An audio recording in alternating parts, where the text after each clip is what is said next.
What is going on, everybody? I hope you are all well. Thank you so much for joining What's the 411?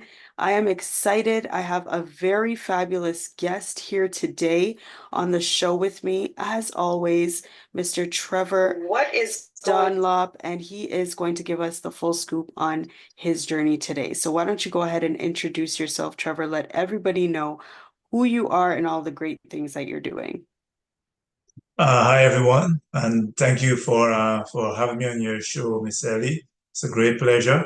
So I am Trevor Dunlop. I actually do financial security advisor, but my company's name is Dunlop Solutions, which has been formed since I was living in the United Kingdom. And here I'm a solutionist, but my background is in spacecraft engineering. I resigned from that career after 26 years. At that time, I was a program manager, spacecraft engineering specialist. So what I'm doing now, my focus is helping families and businesses in the world of understanding finance and positioning them to win in the world of money. Sorry about that. Okay. So Mhm. hold on, you got to bring us back here. You are into engineering. You got to talk to us a little bit about that, how you got started in that business. Bring us all the way back and what led you into the financial area arena. Mhm.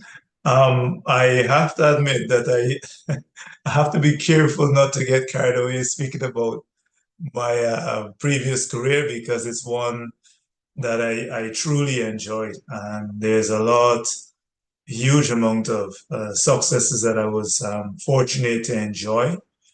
But how I got started in that field is because since I was 9 years old, I wanted to be an engineer. I saw a car and I decided I want to be able to build that.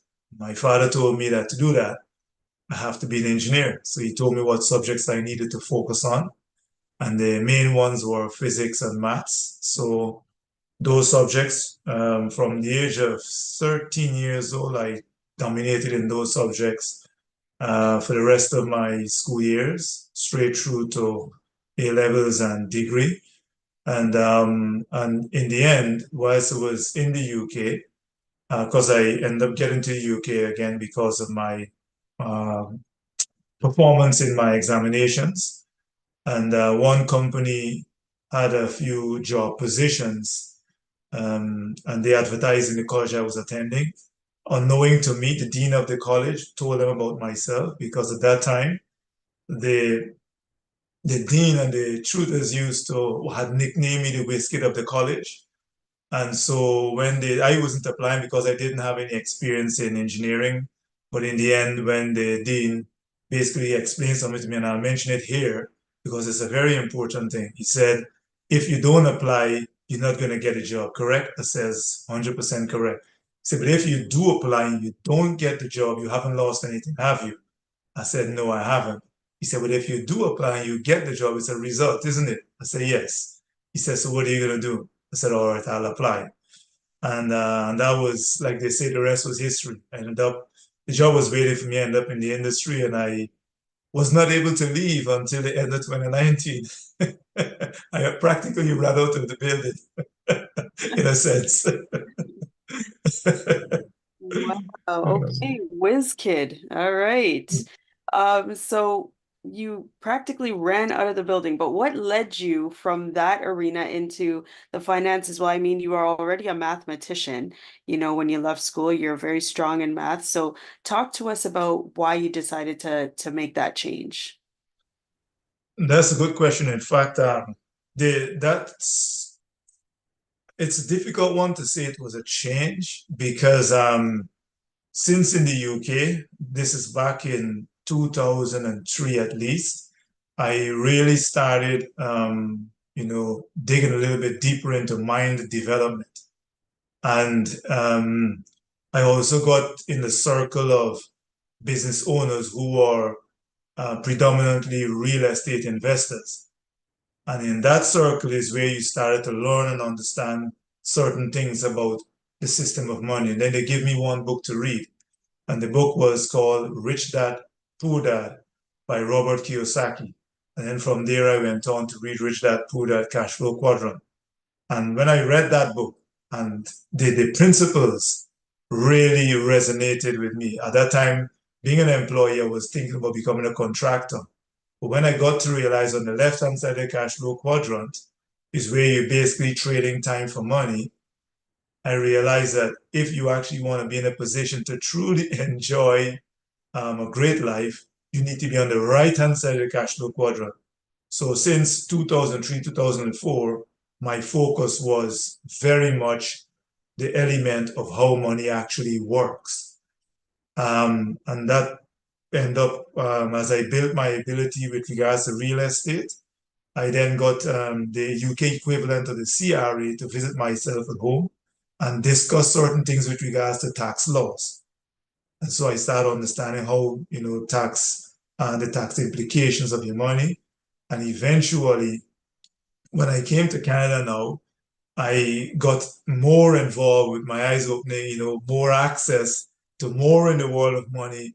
And I realized, no, this is where I need to be, especially when it's all now business, totally on the right hand side of the cash flow quadrant. So it was kind of an easy shift. And engineers, one of the things like my previous manager mentioned to me in the UK is that one of the beautiful things about the engineers is that you can switch to any profession.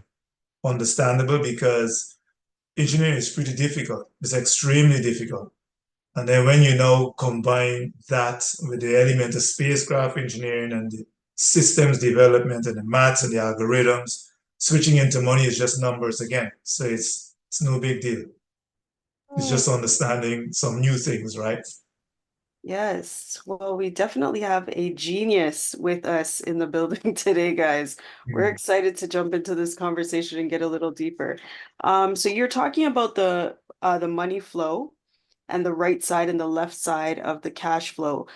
Describe that, go a little bit deeper into that, and let us know what that exactly means for somebody like myself who is a little bit lost. Okay, all right. I'm going to try and keep this one short because I could go for a little bit into this one. What it is the cash flow quadrant. You will have E for employees on the top left-hand side, and then you have self-employed or contractor on the lower left-hand side, and then you have investor on the lower right-hand side, and then you have business owner on the top right-hand side. Now, on the left-hand side of the cash flow quadrant, when you're in a job, if you think about it, who is in control of your life, right? Basically, it's the employer. Why? Because they control your time and they control your money. And these are the two things that most people either have time or they have money. But very few people have both, right? And these two things, time and money, is what you actually need in order to be free, to actually have freedom, to actually have financial freedom. You need both of them. And on the left-hand side of the cash flow quadrant, where you're trading time for money, you're never actually free because it's either the employer in the top right who is controlling your time and your money, or the client on the bottom, sorry, the top left, the employer, or the bottom left, where the clients are controlling your time and your money. On the right hand side is where you have the investor having money working for them. And this is where there's lots of financial concepts, right, that you have to understand in order for the money to actually work for you. And this is where some people say it takes money to make money. But I would actually say, no, it actually takes your brain to make money. Because think of myself coming from very humble beginnings and the financial position I'm in now, I didn't have money in the beginning to get into this position. It was the way I use my brain, right? And on the top right hand side now, which is where you have business owner, this is where sometimes many people get confused between a real business and a self-employment. People will say, oh, they've got a business, but ask yourself, if you take yourself out from that business for a week or a month, what is the income going to look like? If the income is still the same, okay, you've got a business. It doesn't require you to be there in order for the business to generate money. But if you come out and your income drops or disappear, then you're basically in a self-employment, which is on the left-hand side of the cash flow quadrant. So like your Tim Hortons owner, your McDonald's owner, these are all business owners because it's a system that they just understand the system, put it in place, and then they will get people working minimum wage running the system that generates money while they're sleeping. Okay, perfect. Makes perfect sense. All right. So there's a lot of, talk now, especially since the pandemic, a lot of people starting to want to jump into this financial um industry, just with respects to learning about what financial literacy is, learning about how our money works, how to invest money, all of these great things, even to the point where we're trying to teach our children now at a younger age on about financial literacy. But what is the actual definition of financial literacy?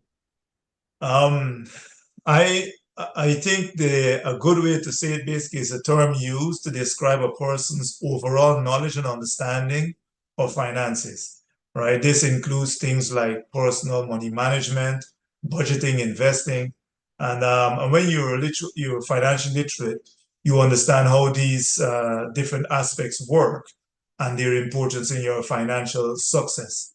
So this here.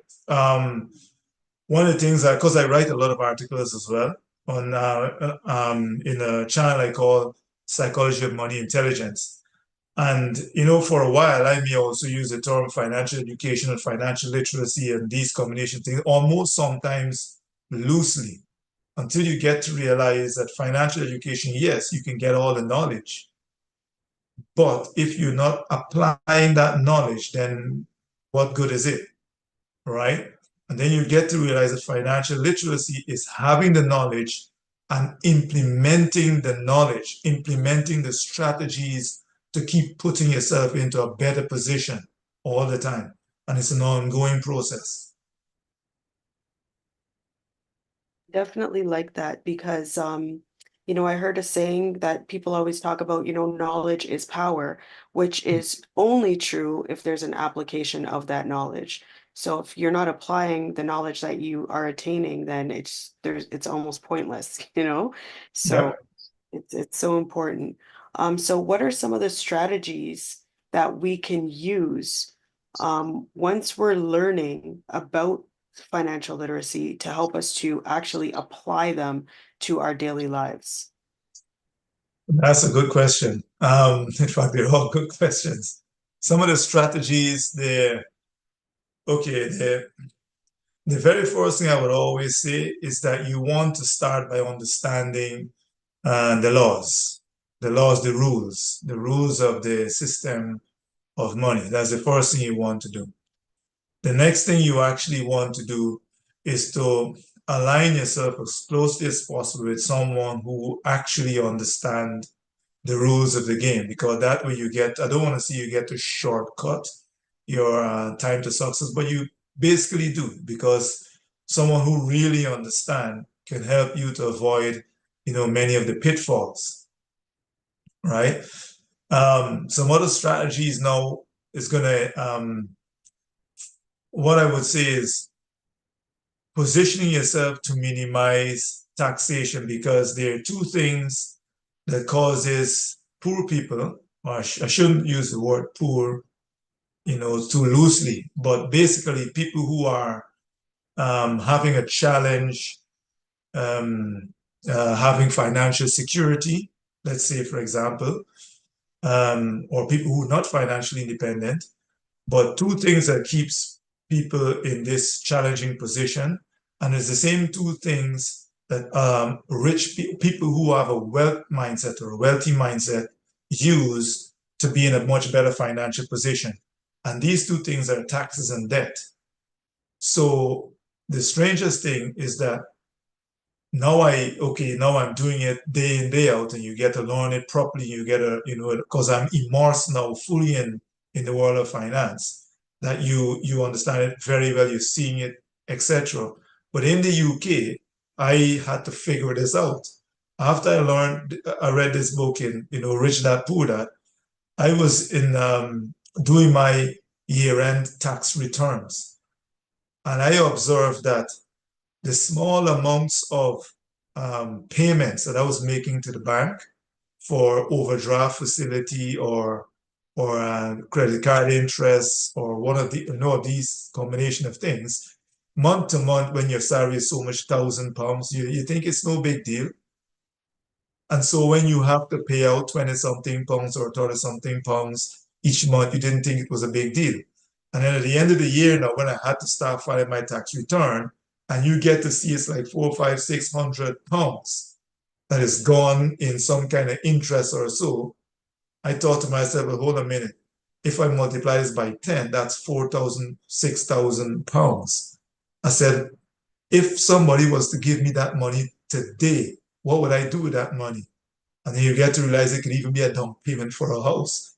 And then you start thinking, oh, I have to change this.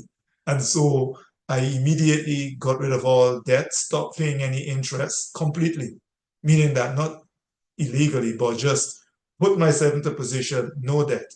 I've got my mortgage, yes, but no other debt from since then until today. This is back in 2003, right? And then taxes, learn the tax laws, and then position myself to have the tax laws working in my favor. And as soon as I hit Canada, I make sure I do the same thing. So these are two of the most basic foundation strategies that you can apply. And then after that, there's a whole load of others that you can come and talk to me, and I'll take a little bit more time and explain them to you. Okay. And so when I had asked you the questions, you mentioned about the laws and rules, but you also said learning the system of money. Mhm. Money a system? Say it again. Is money a system, or what exactly does that mean? Mhm. Okay. The system of money is well, we know that money itself is well, they say it's inert. It's just like a bill I owe you and so on, right? We many people work for money, and that's keeping things at a very, very basic level. However, money itself, and in the majority of cases, say myself, I very rarely have bills around. We all use predominantly credit cards and online transactions and these combination of things. However, there's a whole big system that is set up with regards to money, right? And the system is critically important because you still have to, governments have to be paid, schools have to be paid, churches and the police and everybody has to be paid, right? How does the money get in? How does it get out? And how do you manage yourself around it so that you can be in a position that you winning and all of these combination of things. And I have to say, it's a whole new world behind that one actually has to understand. One of the simple things as well, we just talk about taxes. If we also can talk about the element of proper protection, most people have no idea what proper protection really means, right? We would protect, for example, our car insurance. Well, you have to have it by law, but very few people understand that the most important asset that they have and anyone else in their family has is their life and their health. And most people don't protect it. Most people don't have any idea of how to protect it. And then we also can talk about investments. Most people think that the best way to invest is you go to the bank, you put so much money and you save 10% a day. This is the standard rule. Yes, it's good. It's all good. However, you can save that money in a position where if the market takes a tumble, you can lose everything. And even if you make massive gains and you pass away, your family gets nothing, right? So you have to understand where to position your money and how to save it, all based on the rules of the system of money. And this is one of the things that I'm helping to educate people on as well. Very deep stuff, guys. Very deep stuff. So talk to us a little bit about the protection aspect, because I know that is something that's kind of taboo maybe in our community. It's not Mm. as much anymore, but a lot of times people look at that in a strange way. I don't know. But talk to us a bit about our protecting ourselves and how we can do that. Beautiful question. One of the big things that we don't look at very often. For example, if I were to ask, what is a person's financial foundation? Most people have no idea. The financial foundation is your ability to earn income. Because why? You will have a mortgage or you may have rent. You have your gas bill, your light bill, you have your grocery bills, you've got your all your living expenses and these combination of things. All of these things require money, whether you're healthy or not, whether you're alive or you're dead. Those organizations who you owe that money to, they're coming for their money. They want their money, right? They provide you with a service. As far as they're concerned, you need to balance the equation. You need to pay them for the service that they're providing, right? So now, if you experience, say, for example, a heart attack, you might even be alive. You got that heart attack, but you cannot work.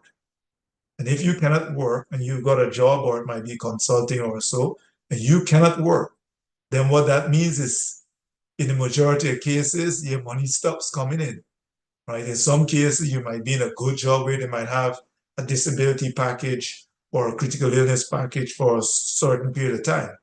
But after that, if you don't fully recover, you've got to go back to work, right? And that has actually caused many people to end up dying because of going back to work prematurely.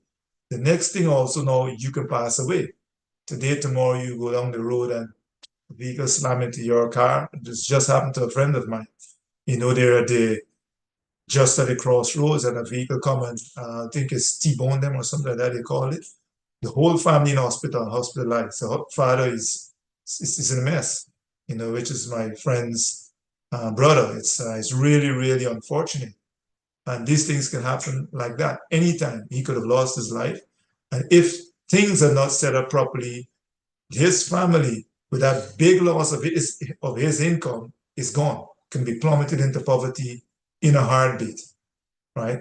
So if you have the proper protection in place, that if any of these things should happen, you have, whether it's a lump sum of money becoming available to you or a monthly amount of money becoming available to you, that is what proper protection will do. And that is what will help now either keep that family afloat or put them into a better position as opposed to pushing them down into deep in debt. Yeah, that makes sense. Why do you think it is such a taboo in our community to talk about protecting ourselves? The big reason is because, um, okay, I should say the big reason, but I should say my belief in the reason is because previously there were people in the space, like for example, where I am, who have actually been using what we have in the wrong way, in a way where you tout it, yes, you got to get insurance, you got to get insurance, and they sell you insurance. But what they actually sell people, people don't really understand. And in addition to that as well, a lot of these things may carry drawbacks, which people don't understand.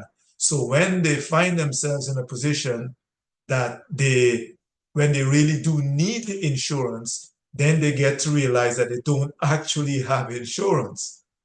And as a result of that, they, instead of actually seeing it as the person who sold them that product, or they themselves not taking the time to do their proper due diligence to really understand what they bought, they blame it on the industry, right? It's much easy for people to point a finger to say it's somebody else's fault. And what a lot of people don't realize that when you point one finger forward, one, two, three is pointing back at you, right?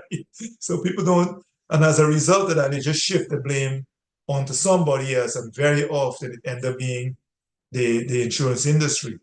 But the harsh reality is that the insurance industry is actually there to help and protect people. It's just that some people don't use it correctly, and some people don't understand what they're actually buying.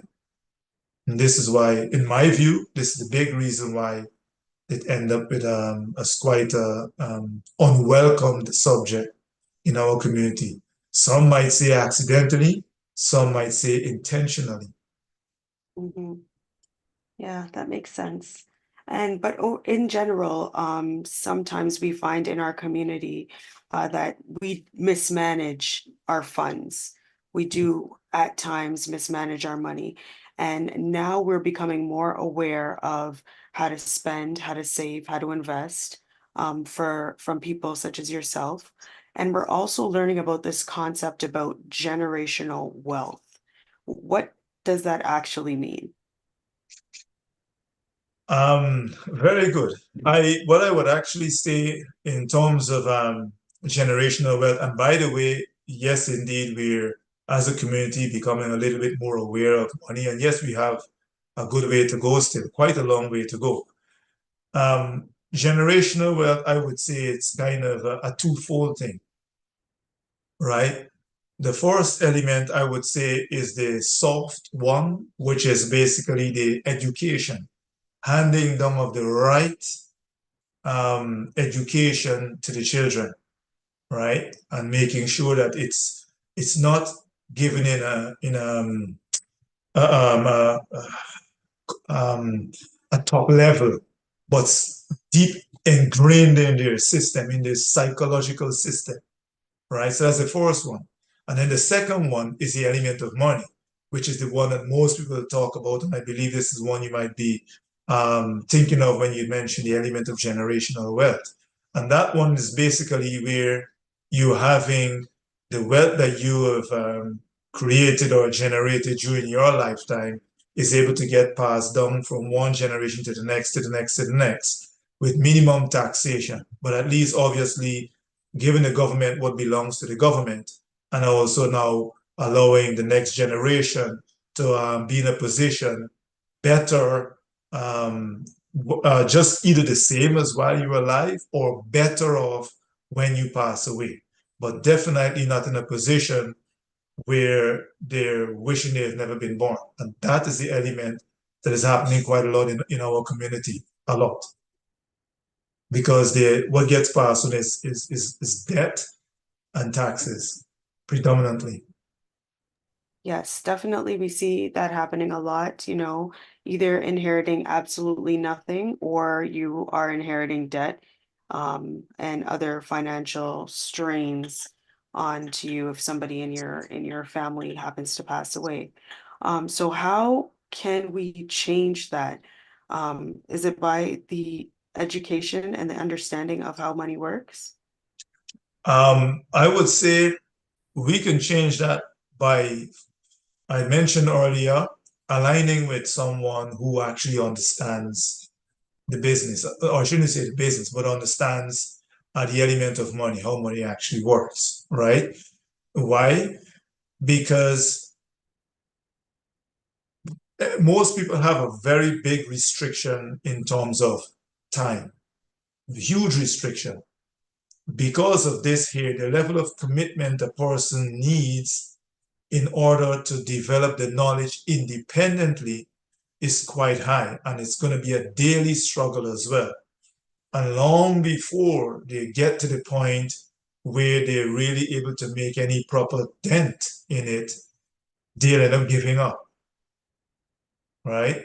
As a result of that, working with somebody who actually understands how money actually works really starts to help them. But ultimately, the first thing you want to start doing as well is recognizing needs against wants. And this is no way you talk about emotional intelligence, because emotional intelligence is basically one of the foundations for financial intelligence, right? So you got to understand, you have to have better control of your emotions to be able to spend money where you need to spend money and save it where you should be saving it, right? And then now working with people who understands who's got your best interest at heart and being teachable.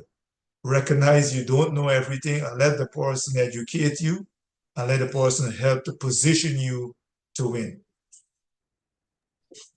Yes, emotional intelligence is very important, but that also ties back to I think when you I'm not sure which year it was, maybe 2003, where you said you were doing a lot of mind development, and that's where you started thinking about developing your mind and changing the way you think.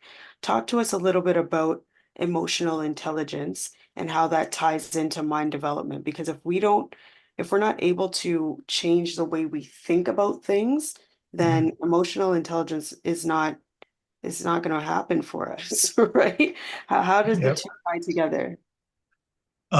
This is very good. And in fact, um, what opened my eyes to emotional intelligence was in those early days when one of the business owners explained that in order to achieve financial freedom, you need financial intelligence and emotional intelligence, right? Initially, the emotional intelligence I wasn't so sure about, even though I had it to a great extent.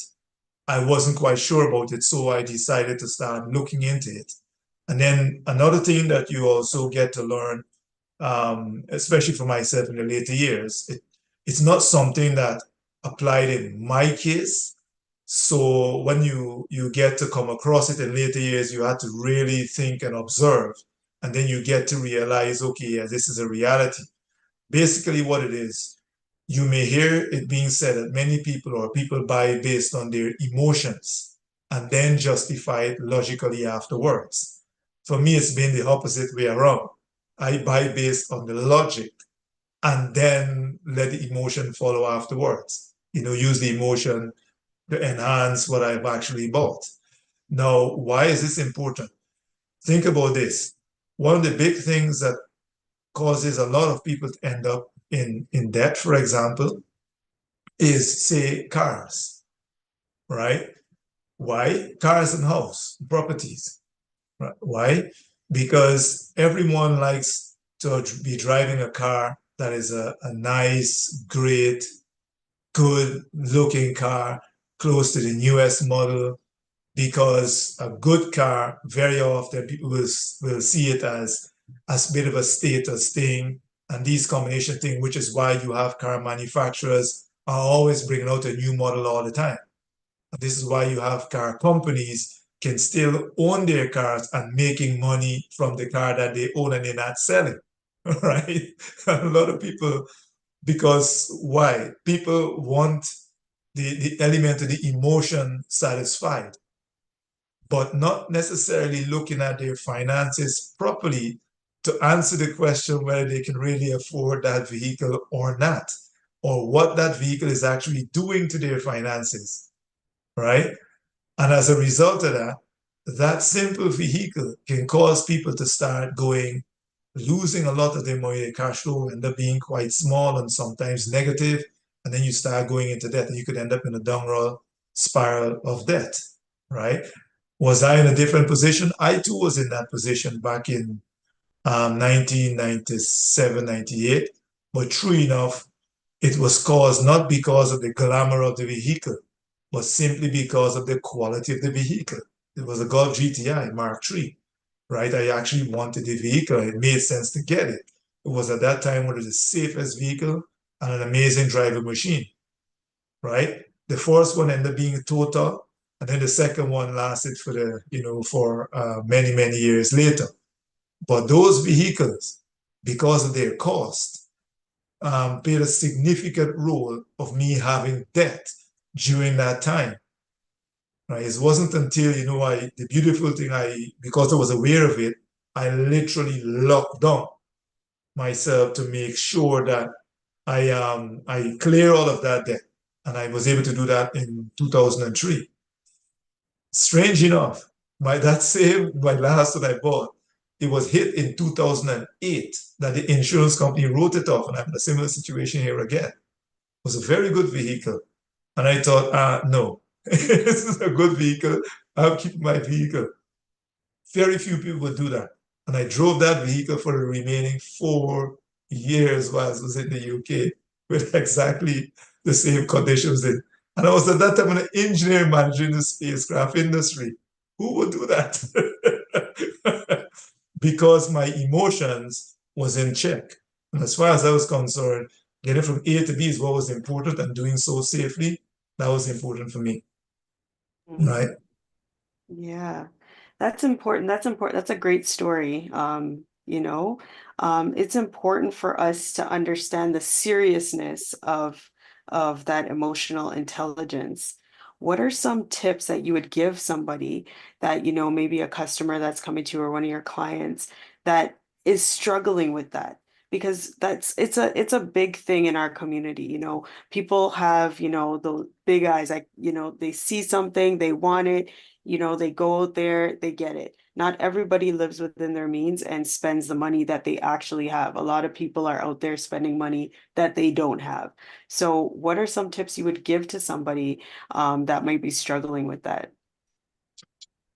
Be accountable to someone who understands money, and be honest and be vulnerable. I don't want to say not be vulnerable, I should say be teachable. Be willing to learn, be willing to be accountable to someone who understands money. Because if you're accountable to someone, and it's a trustworthy person, and you trust them, and you make sure that you use them as your sounding board whenever you're going to make these major financial purchases or so, they'll be able to give you the guidance. And once they give you the guidance and you accept it, then it encourages that person to continue giving you that guidance. But if they give you the guidance and you decide that no, you're not going to accept it, you're going to do what you like, then you're actually wasting that person's time. And therefore, you actually sabotaging yourself. So we could also now do another method by projecting so many years ahead and asking yourself, what do you want your future years or your retirement to look like? Right? Because very often that is what most people don't do. But if you now project ahead and now you've got a plan of how to get there, and these are the things you need to do to maintain that path according to that plan, then you have a good chance again of controlling the emotional intelligence, right, until the new habits are developed to allow you to be able to now recognize, okay, if I don't need it, just develop that delayed gratification and get it only when you can truly afford it. Keys, keys, keys right here. Mm. Um, so, of course, we both have children. We're talking about our young children before we started the show. Talk to us about the importance of educating our children and helping them not only to know the facts about the system of money, but understanding how it works. For especially for myself, and I'm going to speak about this in bringing it back to myself because I think that makes it easier for me. Um, it's I have got some very simple things that I think about with regards to my children in order to help to prepare them for when their time comes that they're going to end up with the responsibilities. And for me, one of them is self-confidence. I want my kids to have very good self-confidence. The next one is also for them to have discipline, very good discipline. And then the third one is for them to also be happy. And in terms of the element of being happy as well, I'm thinking about it and I chat with them to hear, what's going on, especially with their school, is to help them to understand that their happiness must never be derived from external nothing, that their happiness must be derived from internal, recognizing what they have, having gratitude for it, and recognizing that their life that they're blessed with is significantly better than the life that I was blessed with at their age. For them to be happy with that, for them to be happy with what they already have. And there's a lot of things we're able to do for them that most children are never able to enjoy as well, right? So these are things that I help them to reflect on in order to get that happiness. Why is this important? Because once they're happy, they've got good discipline, it's very difficult for all of the whirlwind of things going on out there to influence them poorly and therefore cause them to make very bad decisions. If they've got the discipline and the self-confidence, they can be able to clock things and say, oh, this is not good, that's not good, I'm not going to get involved with that, right? This bit is what is important for me. And now and having that discipline, they will learn many other things. But once they have that discipline, all the things they will learn, they'll be able to apply those things. And therefore, build the future that they want of themselves. But it does not matter what a person learns, whether it's related to money or leadership, it doesn't matter. If they do not have the discipline to implement those things consistently with persistence, then all of those things are going to fail, every one of them. But if you have that discipline as part of your foundation, then everything will work. And this is why keeping it down to these three, it makes it easy for me as a parent. I would now just focus on these three things for my kids. And I'm just watching it all the time. And I'm watching all of these three, and I'm speaking with them, and I'm assessing it all the time. Just these three things. And they will observe all the others. They're observing a lot. They're already observing a lot. Right. And that actually helps them to build the right things, the right messages in their subconscious system. That's very true. Children are always watching. We are Mhm. their greatest examples. So it's important for us to show them these things, teach them these things, but also be the example.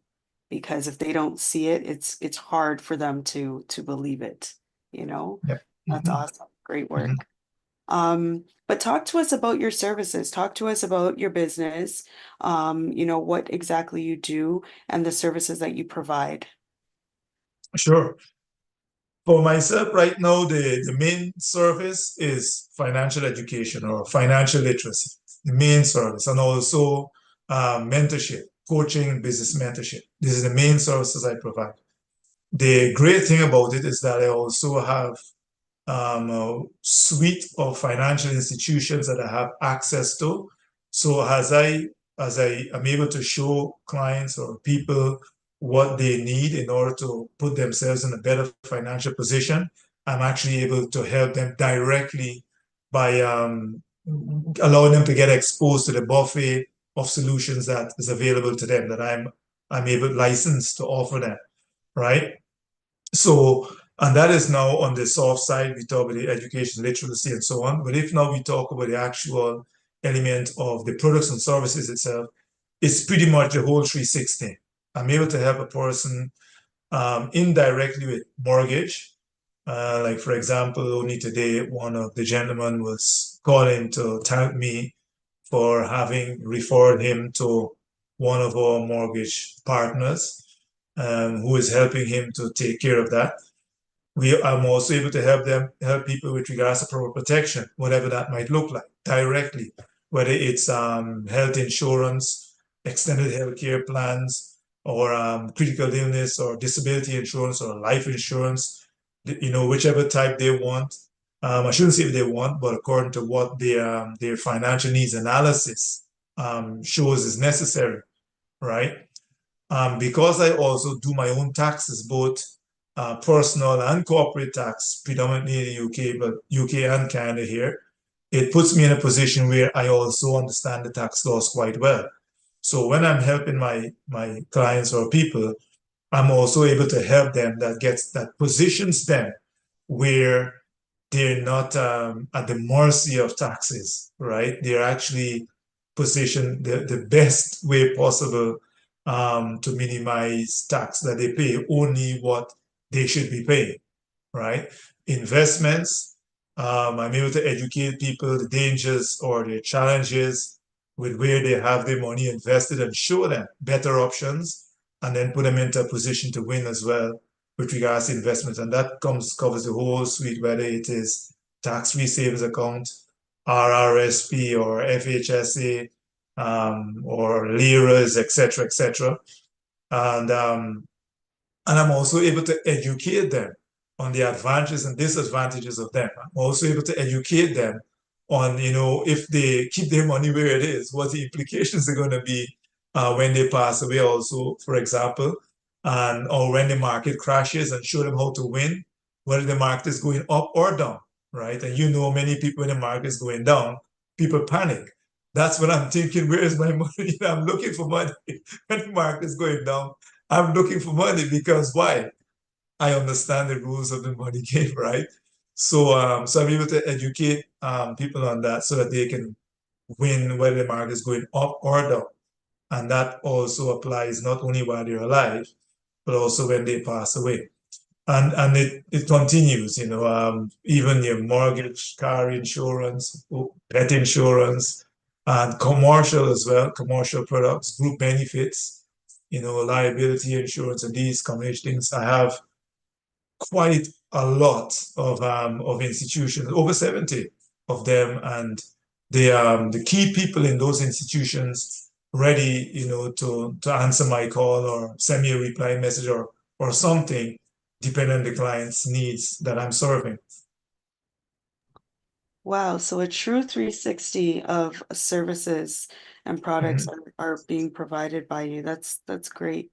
Um, so talk to us about what sets your services aside from anyone else's that is offering, something similar.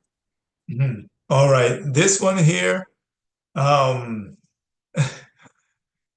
this is something that I had made I don't want to say a conscious decision to do. But you could almost say, I don't know if it's a forced situation, but basically what it is where financial advisors may come in from one side, and then you have tax people coming from the other side, all in this still in the business of money. But then very often you have a gap in the middle, right? The big thing about it now is that myself, coming from a spacecraft engineering background, algorithms and numbers and these combination things, systems and creating systems and building tools and so on. That's what I do for how many years? Over 26 years, right? How many financial advisors have such a strong engineering background? Not a lot.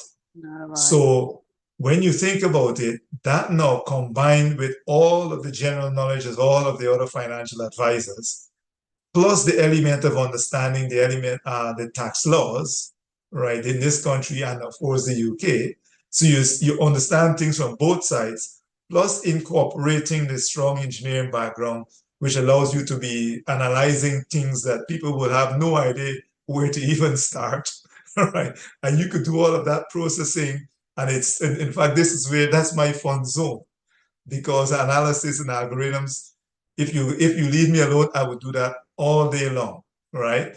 Which puts me in a position where it almost does not matter what financial challenge a person has. My focus is that I'm able to find a solution to help them to get to the promised land. And the beautiful thing is when you have people who've been working with tax accountant and financial advisors for years, decades, and when they come to you in almost the first discussion, as you start to listen to them and you see certain things, you can see immediately the way certain things are set up is not very good, very, very quickly in the first meeting. And these are very many cases, people who have been working with these professionals for a long time. So I think that puts me in a position a little bit different to many of the others. Definitely, for sure, for sure. So, you mentioned a financial needs analysis. Is that the first step to figuring out kind of where and what needs to happen? Yes, that is almost like you could almost say you've got a GPS and you're in Toronto, you want to find my location in Ottawa here, but you're in Toronto, the very first thing your GPS is going to do is try to locate exactly where you are. And for example, if you're in that car and you stuck like in the heart of Toronto amongst so many skyscrapers, then the GPS will have a challenge actually pinpointing exactly which combination of streets you're on.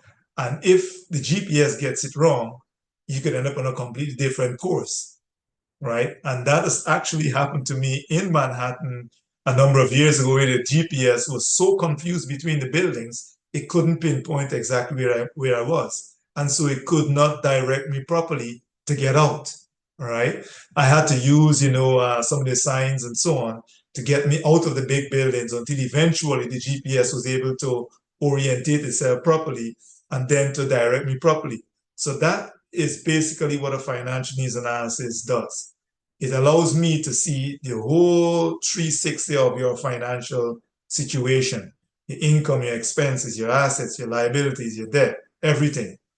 And once I see all of that, you bring everything out of the woodwork, and I can see all of those things. I can now make a total analysis assessment and be able to say, all right, then what are your goals and dreams? And then you will tell me what your goals and dreams are, and then I'll now be able to say, okay, this is what we need to do in order to get you to the promised land. And then I'll be able to give you the directions, put plans in place. And because I work on a basis where it's not a one-time thing, it's an ongoing process, then that allows me to be able to continue that help with them through the years to get them to their end destination. Beautiful, beautiful. Well, this has been extremely informative. Thank you so much for joining me. I truly, truly appreciate it.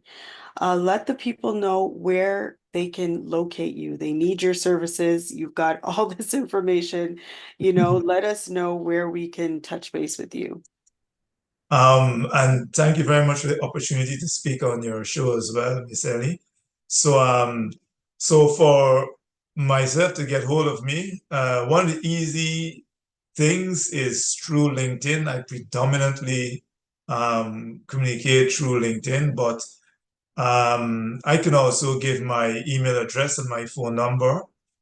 What I would advise is send me a text message or an email and let me know, where you got my number from, especially if you're able to do it by text. And that allows me to know, okay, this is a genuine contact because we know there's all kind of strange calls coming in. So my phone number is 613-252-4655. And my email address is Dunlop, Dunlop, then T as in Tango, 61 at gmail.com. And my LinkedIn, you can look for Trevor Dunlop on LinkedIn. And I can send you the information as well, but it's Trevor Dunlop. And you will see Trevor Dunlop, MCP, METCH. And then once you find that, then that's me. You just connect and introduce yourself, and then we could take it from there. So that's my own method. Beautiful, beautiful. And so, Trevor, what can we expect to see from you this year? This year, for me, my big focus is almost internal. I've got a few things that is left outstanding to finalize my system, and my system to allow me to be able to run my business a lot more efficient. So I would say a very smooth operating system that allows me to be able to connect with and work very well with a significant amount more people, people who really do and would appreciate the financial help. And in fact, that word that I mentioned here is very important, the element of appreciating the help, because I would only like to work with people who will appreciate it, not just any and everyone. Definitely makes sense. Appreciation is everything. Those who appreciate it, they have a sense of value attached to appreciation. So that Yeah. makes big, big sense.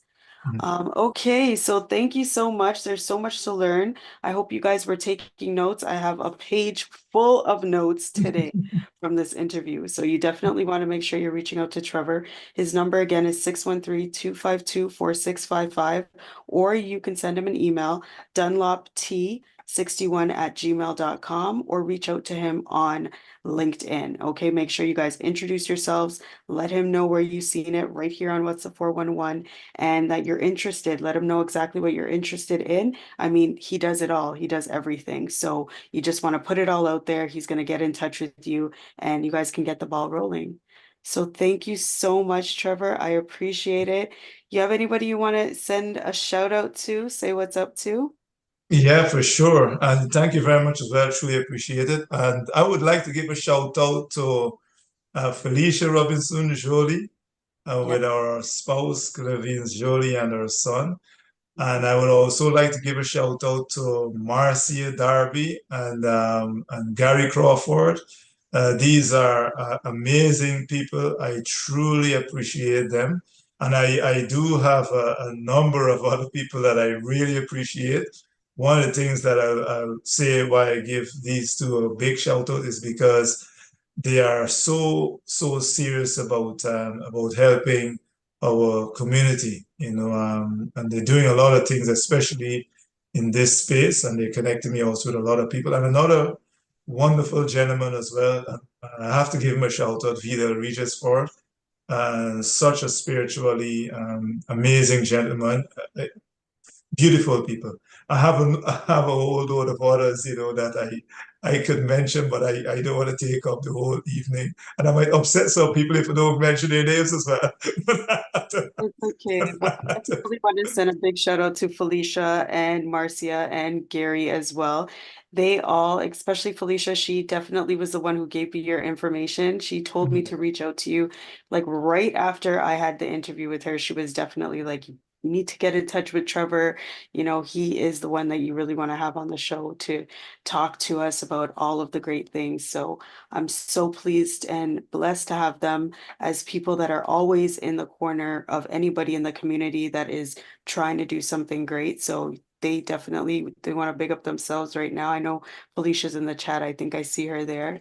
Um, but thank you. And a big shout out to you too, Trevor, because you're doing the thing. You're out here, coming very highly recommended by everybody. There's a lot of response that I got from people sending me messages when I put out the post. They're like, "Oh, Trevor, okay, I definitely have to tune in." So I'm like, all right, okay, this guy knows his stuff. So very good, very good. I appreciate you for coming through. So You- thanks. You're most welcome, Miss Ellie, and thank you ever so much as well. And like I mentioned before we kicked off, I truly appreciate and grateful for the work you're doing in this space. And we need more like you doing this. And so it's amazing. And all of the viewers and listeners, Miss Ellie is bringing some pretty good things to you. Do everything you can to listen and learn. And so I'm truly grateful for you. So thank you very much. You're welcome. And you heard it, guys. He said, make sure you guys are tuning in. So every single Monday, make sure I see you guys here listening in with your pens and your notepads. All right. Mhm. Mhm. Okay, so that's it for us this week. Next week, we're going to have another fabulous guest bringing us some more awesome content. But be sure to make sure that you rewind this tape, bring it back to the beginning and review it because even I'm going to review it. I know I took a lot of notes, but when you go back to things, you always find that there's something that you may have missed. So make sure that you guys go back, reach out to Trevor if you need anything at all. If you just want to get some basic information, you definitely want to just reach out to him. And I'm sure he's going to, get the ball rolling in your mind to transform what you have going on and bring you to that destination that you're looking to reach. All right, everybody. So thank you very much. And I'll